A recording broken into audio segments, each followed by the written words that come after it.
Good morning class. I'm Durgesh Mishra and let us start with today's topic. Today we are going to discuss the topic of class 10, human heart. In the last class students, we had talked about the introduction to human heart, in which I told you about all the components of human heart and told you what are the names of the components, where are they located and what is their functioning. Now today we'll sum up all the components in the heart system and try to see how each work in a coordinated fashion so as to pump the blood efficiently. So there is a bit of modification in today's diagram. You can see I have deleted the pericardial membrane because we will not be talking about that. We have omitted pericardial fluid, and in today's diagram, the systematic diagram, I have shown the vena cava and omitted the superior inferior vena cava so as to symbolize the input of the blood. There is the aorta, pulmonary artery, pulmonary vein. There is a marking deoxygenated blood. Here there is a marking oxygenated blood. And here we have lungs. So this is all for today, and now let us start our class and try to understand what is the functioning of our human blood system. Here I have written stepwise what are the processes taking place in the human heart stepwise. This is step 1, 2, 3, 4, 5, 6 and 7. You can note it down and try to understand this. RA, RV, LA, LV represents right auricle, right ventricle, left auricle and left ventricle. The four chambers. Right auricle, right ventricle and left ventricle. Now let us understand a few things. Friends, in our body, the blood starts to flow from one position to another. And the main function of the blood is to supply, number one, I'll write it down. First, its function is to supply, function of blood. The blood will supply, number one, food. Number two, hormones. Number three, enzymes. And number four is gases. Gases means oxygen and carbon dioxide. So in today's lecture we will be concentrating over this point also, exchange of gases, oxygen and carbon dioxide. Friends, these all things are supplied through the blood to the area wherever there is a requirement of it. And these things, these gases are required by the cells in our body. We have millions and trillions of cells in our body. From brain cell to the toe cell, we have enough of millions of cells, and to every cell there has to be presence of the blood so as that they can get all these four things, including gases, the oxygen and carbon dioxide. So now blood flows in three pipelines. The pipelines are arteries, veins and capillaries. There are three pipelines in which the blood flows, and that is named as arteries, veins and capillaries. Arteries carry pure blood, that is oxygenated blood. I'll write down. Arteries carry oxygenated blood. These carry deoxygenated blood, and these are the junctions between arteries and veins. Okay, now since we are talking about oxygenated and deoxygenated blood, means friends, first the blood has oxygen, which is bound with oxygen. It reaches to our cell. The cell utilizes the oxygen, converts food into energy, and then produces carbon dioxide. And this carbon dioxide is then again given to the cell.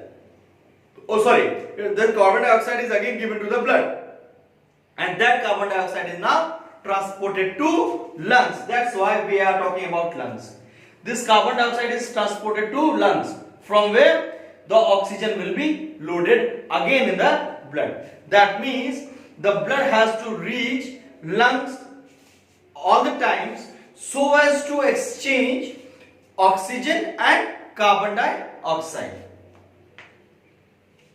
Because cells require oxygen that the blood has to carry, and before carrying it has to get loaded with oxygen, and then as soon as it reaches to the cell takes in oxygen and gives out carbon dioxide to the blood, and that carbon dioxide is transported to the lungs. When we breathe in, we took oxygen that has been loaded over our blood cells, transported to cells, then that cells given carbon dioxide, that is transported back to the lungs. Okay, and in this process what happens, first you see here, the superior vena cava and inferior vena cava, combinedly called as vena cava, bring the blood from all over the body to the blood, to the heart. The superior vena cava and inferior vena cava, combinedly known as vena cava, will bring the blood from all over the body to the heart. And since they are bringing the blood from the body means from the cells. Since they are bringing the blood from the body, that is from the cells, that means that blood is deoxygenated blood. This means the blood is deoxygenated blood. Means the cells have used up the oxygen and then given it to the heart for pumping and then loading into the oxygen. Then this blood, deoxygenated blood, will flow from right auricle. It will flow from right auricle. It has been brought into right auricle. It will flow from right auricle to the right ventricle. Then this will flow from right auricle to the right ventricle. Then it will flow from right ventricle to the lungs. In the lungs it will get oxygenated. See, you must have studied alveoli in the human lungs. So in human lungs there are small pouch-like structures, sac-like structures called alveoli. These are very thin membranous structures which are densely lined by blood capillaries. This is dense lining of the blood capillaries, and this dense lining of blood capillaries will enable them to get loaded with oxygen. And that how this will be done by the process of diffusion. This is the inner part of alveoli, and this red marking is the blood capillary. Since this alveoli is rich in oxygen, obviously this oxygen will get transported. I'll make another diagram. Suppose this is the alveoli and this is the, I'm making a zoomed diagram of it. This is the blood capillary. So this is rich in concentration of oxygen and this is rich in concentration of carbon dioxide. Okay, and these membranes, this will cross the membranes because this is at high gradient, high concentration. This will start to move at this way, and carbon dioxide will enter into the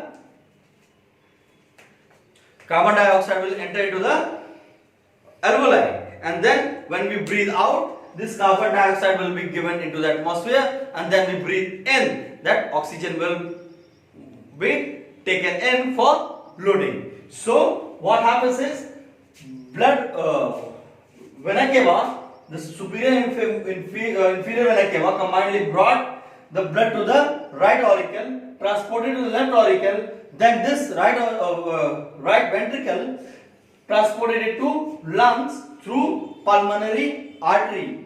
This through pulmonary artery, then this lungs having alveoli like structures help to load the blood with oxygen. This oxygenated blood reached the left auricle. Okay, this oxygenated blood reached the left auricle, and then it will reach left ventricle, and then was transported to the body from aorta. This is the overall process which I have also written over here, and the overall process by how pathway. This is the overall pathway how this process took place. Yet we have to talk with the mechanism. So this is a process by which, stepwise process by which the transport of oxygen blood took place. We also need to see here two things. First is, the right part of the heart was always carrying deoxygenated blood. The right part of the heart was carrying deoxygenated blood because the blood came from the body. It was lacking in oxygen and was rich in carbon dioxide, means deoxygenated. Oxygen was not there. And then when after passing through the lungs, the left part of the heart was carrying oxygenated blood because the blood has been loaded with oxygen. Clear? So we can see clearly the right part carries deoxygenated blood, the left part carries oxygenated blood.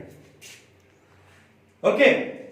And also we see that for first time the heart pumped, I will talk about the pumping mechanism. The heart first pumped the deoxygenated blood, and then once again heart pumped the oxygenated blood.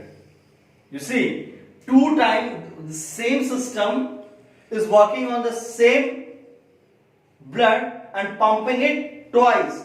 The same blood went from right side via the lungs to the left side and got pumped twice, and hence this double pumping is called double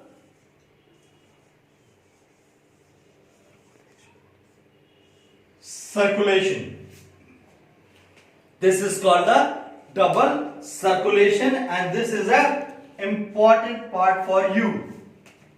This is an important question which might be asked in the board examinations. And then we talk about one more thing which is an exception. I have written arteries carry oxygenated blood, but here pulmonary arteries carrying deoxygenated blood. This is pulmonary vein. Veins carry deoxygenated blood, but here it's carrying oxygenated blood. So please mind this thing, that pulmonary artery and pulmonary vein are exceptions to this thing. Pulmonary arteries carry deoxygenated and pulmonary vein carries oxygenated blood. This is an exception to the normal condition. Now let us talk about the mechanism of pumping. Okay, so I'll rub this part and talk about the mechanism of blood pumping. As we see the diagram here, friends, students, As we see the diagram here, I'll rub this also.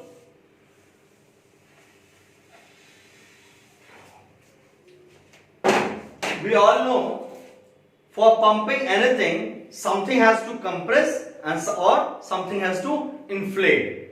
As in case of balloon, you can see if you press the inflated balloon, the gases rushes out. That is, gases pump. Sometimes we see some pumping mechanism in hospitals. You must have seen this type of pumping mechanism. There is a balloon and they pump in oxygen to the patients. This human heart also works in the similar fashion. We'll talk stepwise. Okay, first there is a process of contraction and relaxation of human heart. The upper part is called systole and the lower is diastole. Okay, this is the upper and this is the lower part. Systole and diastole. When human heart, suppose these two chambers work in coordination, means at the same time, and these two chambers work at the same time. First we are going to talk chamber wise and then we'll compile it. So first this chamber is open. When the chamber is open, the blood enters into the chamber 1. I am mentioning the number for ease. Let us call this chamber 1, 2, 3 and 4 for the ease only. You need not write chamber 1, 2, 3, 4 in exams. Okay. So when the chamber 1 is open, the blood enters into chamber 1. Then this chamber will close, contract. As soon it will contract, obviously blood will feel some pressure and will try to move out. But where? It will move out through this bicuspid valve, because blood cannot flow backward. There is a valve over there. So only this valve is unidirectional valve, which will allow the flow from auricle to the ventricle. We talked about this in the last class. So this will flow from upside to down, from chamber 1 to 2. And this right auricle or the chamber 1 is contracting now, systoling. So all the blood gets squeezed into chamber 2. Now since the chamber 2 has got filled in by something, so obviously chamber 2 has expanded. Now what chamber 2 does? Now chamber 2 dilates. It compresses.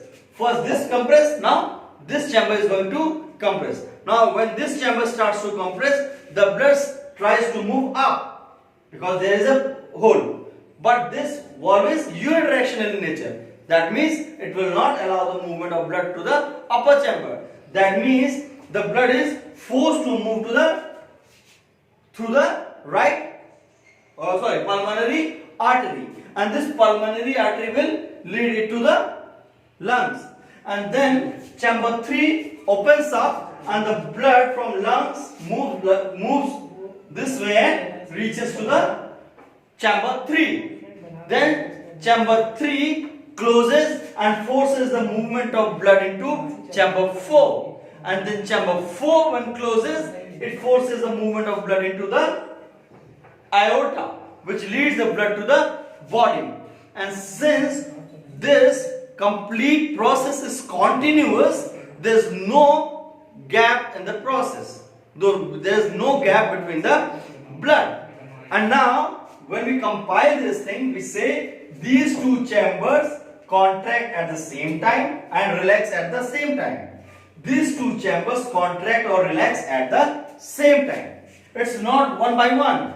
It's these two at the same time, these two at the same time. So on compiling what we get, first chamber 1 and 3 are open, 2 and 4 are closed. So when 1 and 3 are open, 1 receives the blood from the body and 3 receives the blood from the lungs. Then these two close. When these two close, the deoxygenated blood moves into chamber 2. The oxygenated blood moves from chamber 3 to 4. Then ventricles close and chamber number 2 forces the blood into the lungs, and now chamber 4 forces the blood into the body. Means first chamber 1 is open, blood gets filled into the auricles, then these two close like this. Let us talk about this way. These are two auricles and these are two ventricles. Suppose this is the right auricle, this part, this is the left auricle, this is the right ventricle, this is the left ventricle. So what happens is, suppose this way. So first the auricles close, this filled up, then this close, this filled up, and this type of movement takes place. Squeezing type of movement takes place.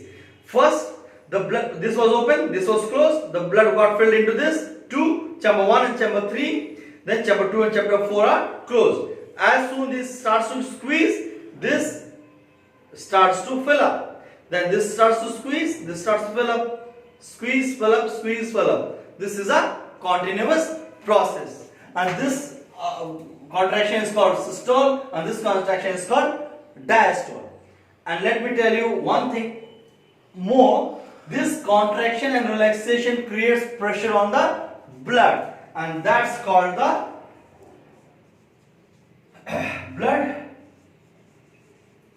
pressure, whose normal value is 120 by 80 mm of Hg. When we say mm of Hg, this is the unit of pressure. This is millimeter of mercury. This means if this auricles, whatever pressure it's exerting, this pressure causes the movement of mercury to 120 millimeters, and this causes the movement of mercury to 80 millimeters. So I hope things are clear to you. Once again, you see, chamber 1, 2, 3 and 4, contraction, relaxation, this relaxation, contraction. They move in a squeezing manner, forcing the blood to move from chamber 1 to 2, 3 and 4 and then pass on. Right side carries deoxygenated blood, left side carries oxygenated blood. So same blood is pumped twice, and hence comes the name double circulation. You will get a question, what do you mean by double circulation? This is a stepwise process. Blood is collected from the body to the chamber 1, then blood moves from right auricle to right ventricle, blood goes to the lungs and gets oxygenated. Sorry, this should not be a number. So there is a change in numbering, 4, 5 and 6. Okay, then it gets oxygenated, blood moves to left auricle. This is oxygenated blood, I have mentioned over here, you can note it down in the copies. Then blood moves to left ventricle, and then through the aorta it reaches to the body parts. Okay, so this was all about human heart. We'll take a next class on composition of blood and the functions of blood. Till then, stay safe at your homes. Thank you.